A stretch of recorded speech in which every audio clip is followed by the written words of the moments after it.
Yes, how have you enjoyed our villains morning, right? So now have a little mermaid in the ocean will be fine.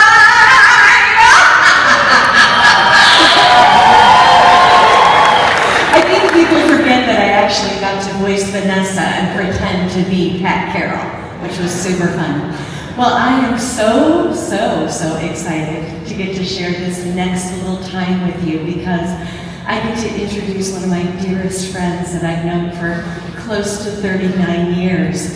You are in for a treat. So the director of The Great Mouse Detective, of Aladdin, of Hercules, of Princess and the Frog, and of course our film, The Little Mermaid, the brilliant animator, the brilliant director, and an amazing man who is so loving and so kind. Please welcome to the stage my wonderful friend, Ron Clements.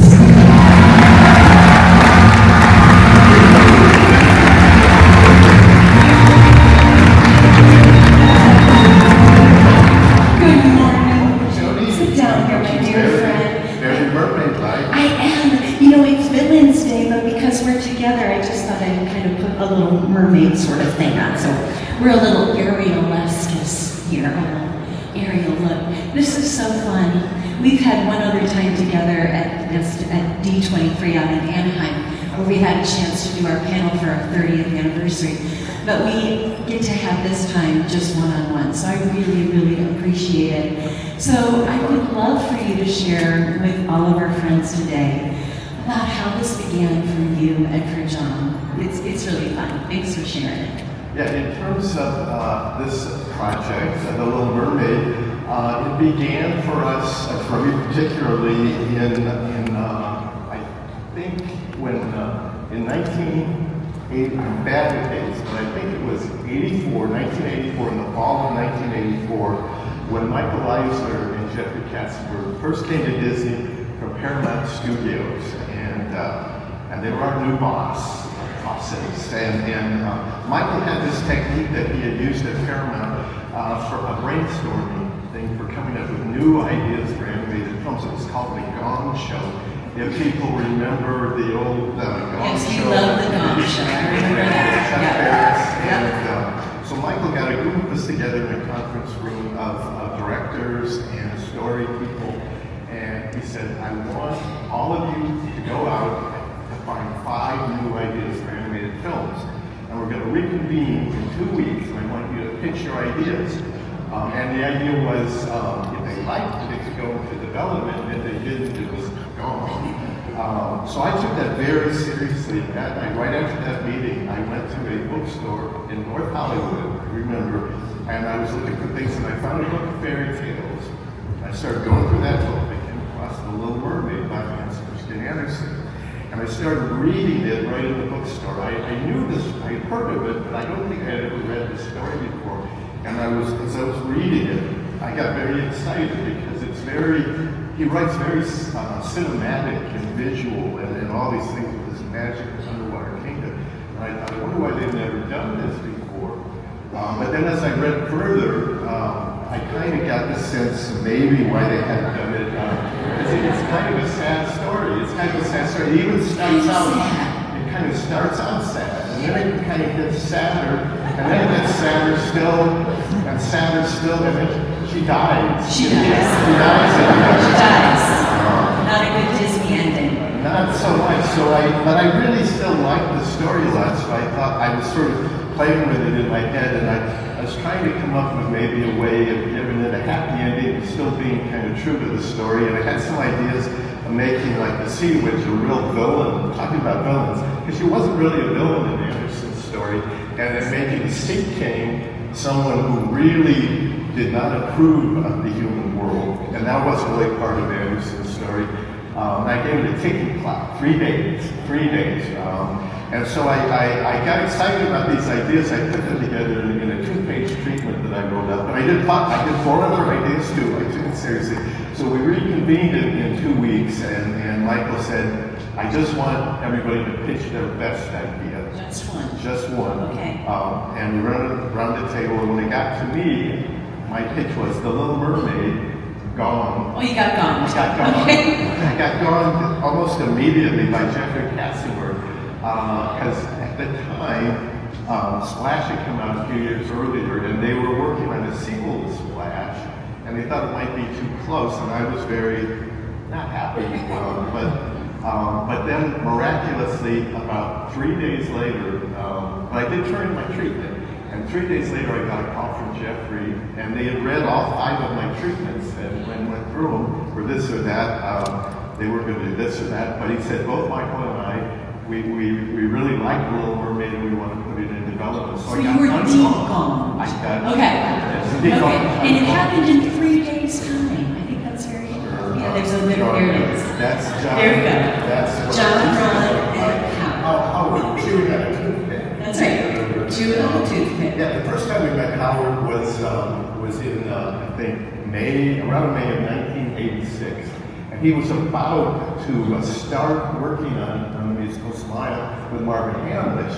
And he had, at that point, I think John and I were going to write the script, and we had a 12-page treatment.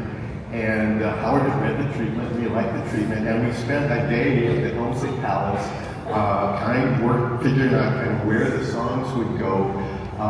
And I know Howard, we actually had a sort of a mock song in our treatment. We said, we thought that Ariel in her grotto might sing kind of an over the rainbow type song, kind of yearning for a place where she belonged. And Howard said, that's very good classic musical structure to put a song right there. And he even threw out, it could be called something like Part of Your World. Yeah. Sounds good. Your classic and somebody kind of into it pretty much ended that day, kind of all the songs, where they would be. Hadn't none of it written, but kind of had the idea. We went back to LA to write the script, and Howard went to do Smile. And we reconvened, I think in November. Right after we opened, I think. Right after you opened, that's right. Audience. And we went to, in the evening, we went to Howard's flat in Soho, and Alan Menken was there. We met Alan for the first time, and that evening they performed the first song they wrote for the movie, which was Part of Your World. A really memorable evening, and Alan played the piano, and Howard sang the song. And just sort of magical, kind of unforgettable. And the next night, we went to see Smile. You came to see us. We went to see Smile, and we saw you for the very first time. We didn't know at that time. There you were. you were going to be Ariel, but it certainly made an impression on us, particularly with your big song. Disneyland, which I shared with all of you yesterday. So this photo is of Howard and I on closing night, and these are in my dressing room. I'm hiding all the tears through the smile because we were so heartbroken that our show had closed so suddenly. But it was wonderful that you were all there. Yeah, it was, and we loved the show and loved you in it. But some people might think, you had a connection to the Little Mermaid, but there was nothing rigged. There was nothing. It just so happened that, as I shared with you yesterday, when our show tragically closed, Howard invited a handful of us to audition for Ariel, and it gave us something to do that day, knowing that we would never ever get it. It was just something to study and to be active and be creative for a moment. So now we probably heard I think we heard at least 60 different actors. Oh gosh. Audition New for York, a LA, role. London. Yeah, we auditioned people in LA. Howard auditioned you guys in New York. So we never actually ever met you. We just heard a tape. We heard a tape. Cassette tapes, you remember those? Cassette tapes? Yeah. No names attached to these photos, no photos, just cassette We might tapes. have talked over the phone, no Zooms or anything like that. But the weirdly enough, and this is true, that as we went through all these, we put the voices and put them with drawings, try to get a sense. Casting the right voice is so important in animation, especially because the voices are done first, and the animator works with that voice, and the voice inspires the animation of the character. And if there's a voice, I was an animator originally, and if you've got a voice that just doesn't quite, it makes it just your job that much harder. But we finally came down after all this. There were 2 finalists, and and there were you and one other actress in Smile. It just happened to be. It happened to be both myself and my co-star, Anne-Marie Bobby, that were up for Ariel from Smile. Both of us think that we'd never ever get it. And we all agreed, Howard, Gemma, and all agreed that you were Ariel. I can never say thank you enough. 39 years later, this totally changed my life. So we fast forward a season of time and we come out to LA, and I'm in New York doing a Broadway show, flying back and forth. So then we officially meet each other in Los Angeles at the record plant. Right. We had some fun things that happened there, right? I have a little story about that. Here's a slide. This is the cast, everybody coming together, people from New York and people from LA meeting for the first time. And this other, we actually had a table read that we recorded. All you can see the actors in the foreground all sitting around the table. And John and I kind of in the middle there. And we performed the whole show, the whole See script. Howard over there? We performed the whole script. Even Howard Allen did the songs like Fabulous Below and Daughters of Triton, and then you sang Part of Your World, incredible.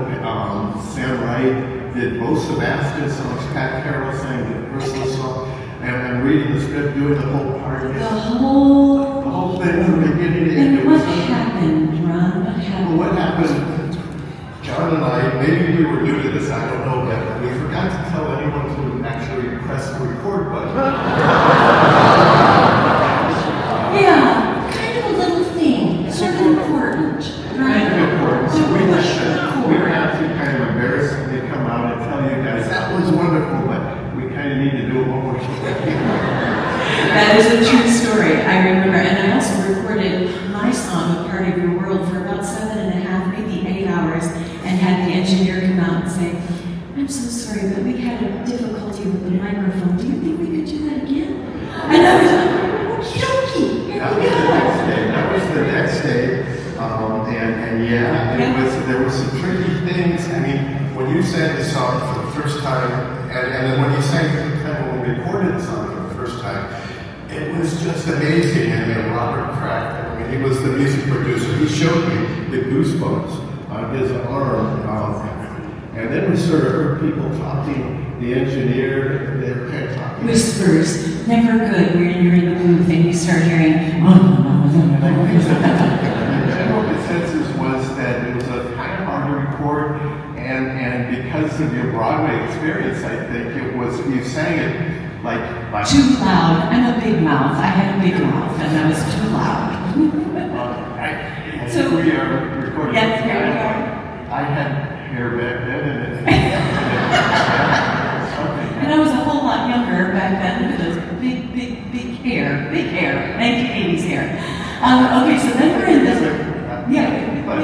Yes, we got our clip. So let's show. This is kind of a famous clip that's been uncovered of me recording Part of Your World with Howard. I'm sure a few of you have seen this, but it's an incredible process because Howard, Ron and John, you both were so amazing to let Howard direct me in the booth since he was my director for Smile.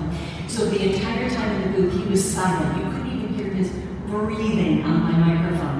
And there he is telling me how to make it intimate, small, petite, not loud, not filling a stage on Broadway, filling 15 we minutes. even brought the lights down a little bit. And it was incredible. So it ended up beautiful. It ended up, and that's the song. That's what was in the movie we recorded it that day. We also did the reprise that you sang on the beach with the water, and wonderful song. We love the song so much. Glenn Keane, I don't know if you know, but Glenn Keane wasn't originally been a new character, but I gotta make that song. I gotta make that song. And we said, and Glenn had never done anything like that before. We said, yeah, go ahead. And everything was great until Jeffrey wanted to cut the song from the movie. Can you imagine? What have we been doing for the last 38 years? What happened was we had our very first outside screening of the movie. We busted some school kids from schools around LA. This was very early. The film was mostly in black and white, hardly any color. A lot of story sketches. Part of Your World was animated, but it was rough animation. It hadn't been cleaned up, no effects. I think during the screening, one kid dropped his popcorn, and it started. There was a big buzz in the theater, and all through the song, the kids were making noise, so that convinced Jeffrey the song doesn't work, and we have to cut it. And we were Because the little boy was picking up his popcorn and putting it back in his bucket for the entire song.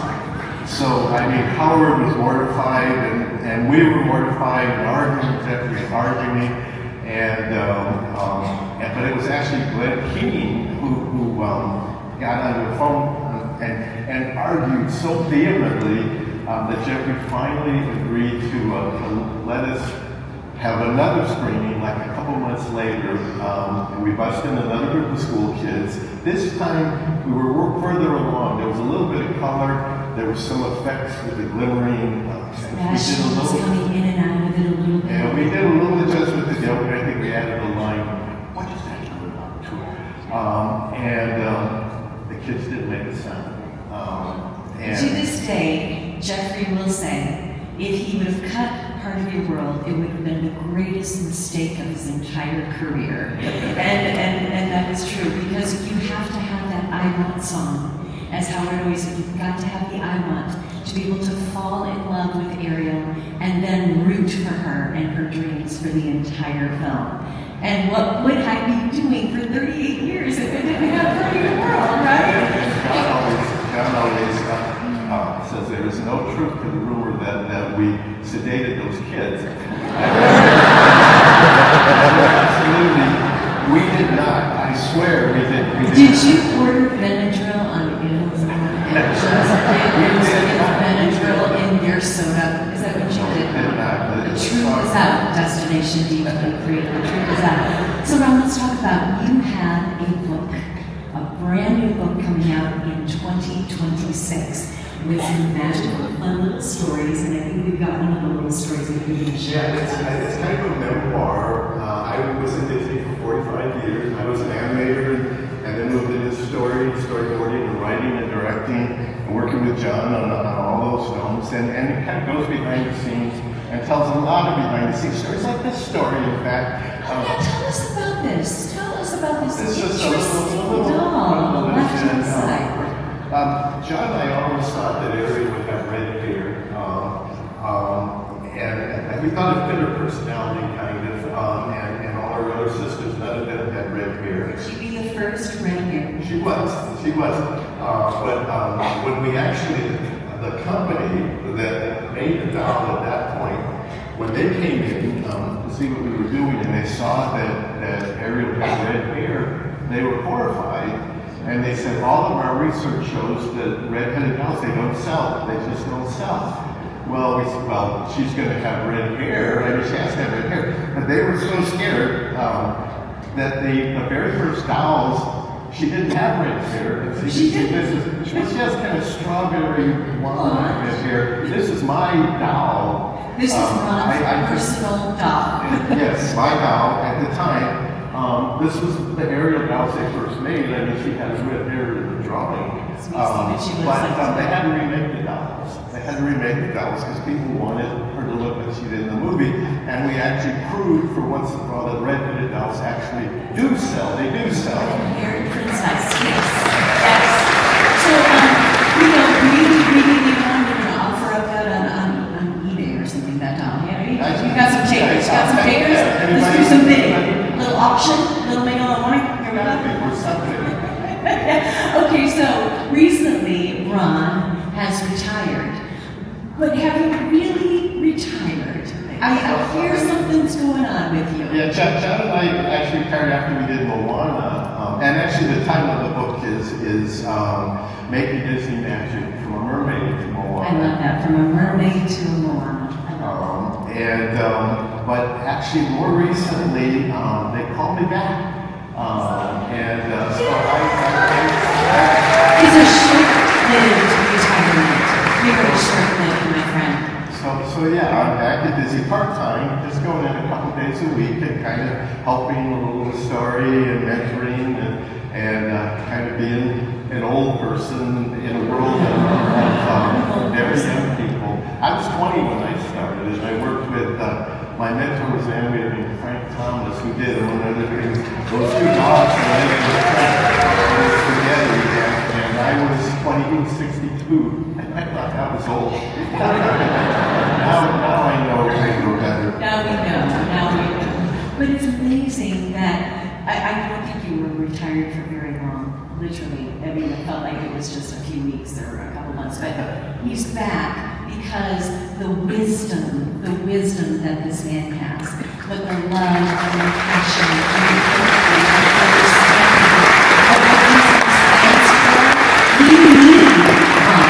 we need you at the studio. Oh my goodness, ladies and gentlemen. Oh, and my ambassador, you're so sweet. Stand up, my friend. I just want to say it's been an honor and a privilege to journey with you for the past 38 years of my life. I owe everything to you and to John and to Howard and to Alan and to Disney. And on behalf of me and my family, I just want to say thank you. Thank you for this opportunity of a lifetime. For me to go over this. I'm so grateful. I'm so grateful. Ladies and gentlemen, please thank the incredible Ron Clements for his artistry, his brilliance, his wisdom, and his kindness.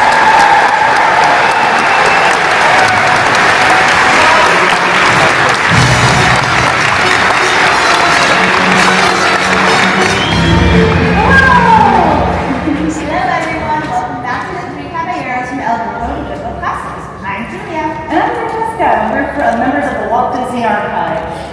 With a beautiful backdrop of Coronado Springs Resort and its physical position with the Caballeros, today's session will continue to explore the stories behind three of our favorite feathered friends. As archivists and historians, we can't overstate the value of photographic records that came out of this trip. Of course, we can't talk about these Goodwill classics without talking about the beautiful art.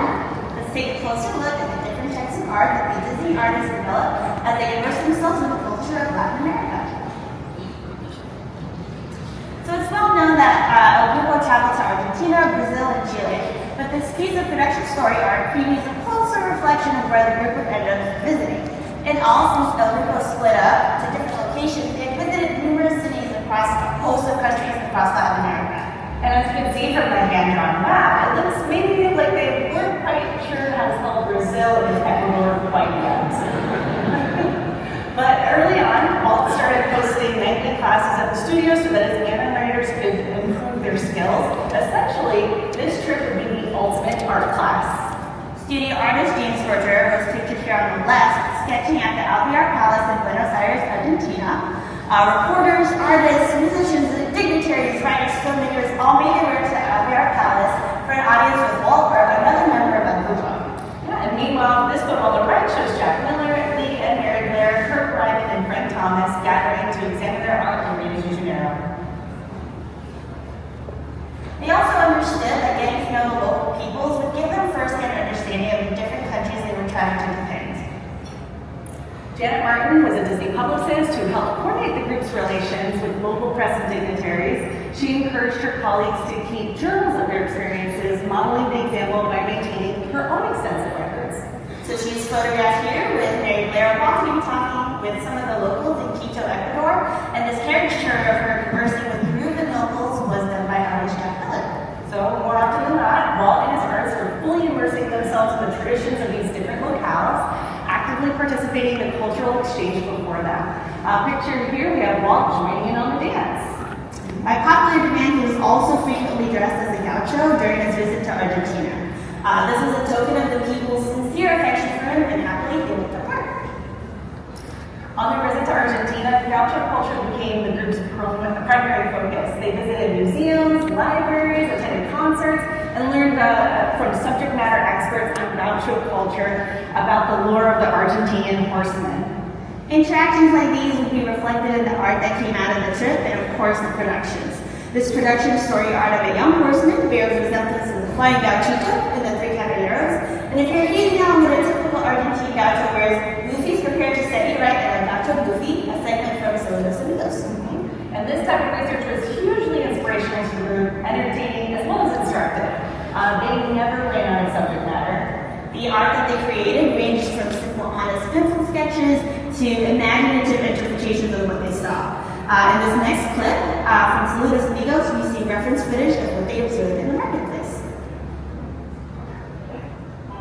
skies run with bright-colored clothes and conservative hats. And the room seems to be just the kind of material the artist put out.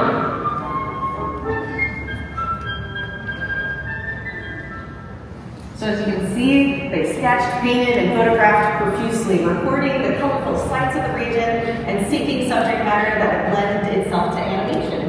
And as you can see, much of the artwork that came out of the trip is still preserved in the archives today. Mosaic sidewalks that are found all over Rio.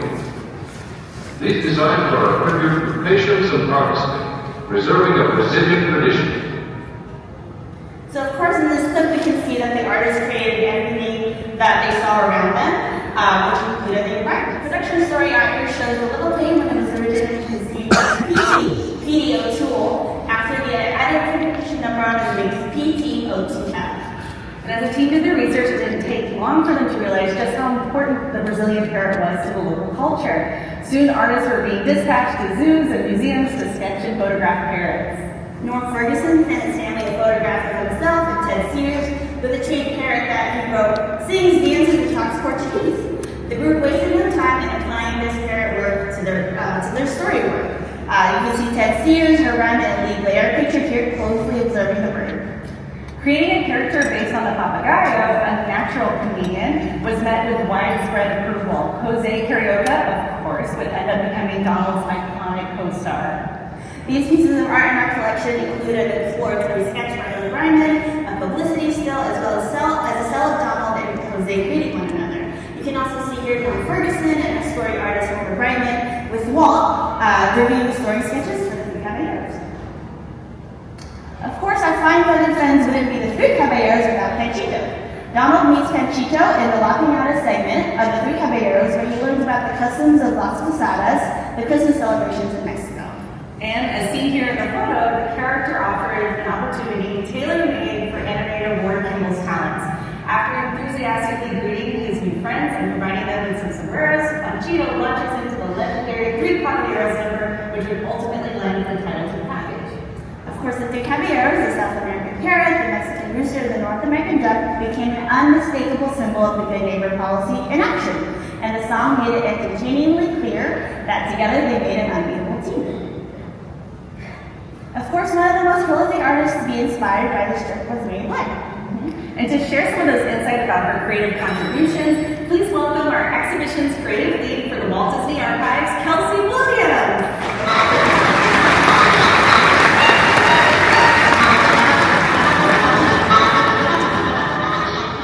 Hello everyone, your Eric Lumber is here to join my friends Jose and Panchito. Mary was a serious watercolorist and made story and inspirational paintings at the studio, but had left in June of 1941 to concentrate on her own art. However, when she heard her husband Lee was going to South America with a studio tour group, she impulsively went to Walt and asked to be rehired so she could come along too. Walt agreed, but neither he, Mary, nor anyone else was prepared for the creative explosion that would be reflected in her art in South America. Deceptively simple renderings showcase striking and distinctive color combinations. Yeah, and the trip proved a pivotal event in her career, and she, in turn, exercised a great influence on the studio's Latin American films. With a collection as vast as the Walt Disney Archives, our team is always imagining new exhibitions, giving fans rare opportunities to see treasures like this artwork up close. Our show, Disney the Exhibition, A Century of Magic, currently open in Paris and coming soon to Madrid, features several stunning illustrations by Mary as well as Lee Blair from the 1941 trip. I'd love to point out these two accessory pieces. Mary created these very quickly, so they're quite rough, but if you look closely, she was able to pack so much extraordinary detail to really capture the essence of the items. We are also thrilled to have a piece of original artwork here at Destination D23, charting the course Disney's global stories and inspirations, celebrate how the world around us sparks creativity. Have any of you visited yet? Yay! Okay, that was pretty good, but it wasn't quite enough applause, so you have one last chance to see the exhibit from 12 to 2 today, so please come visit us.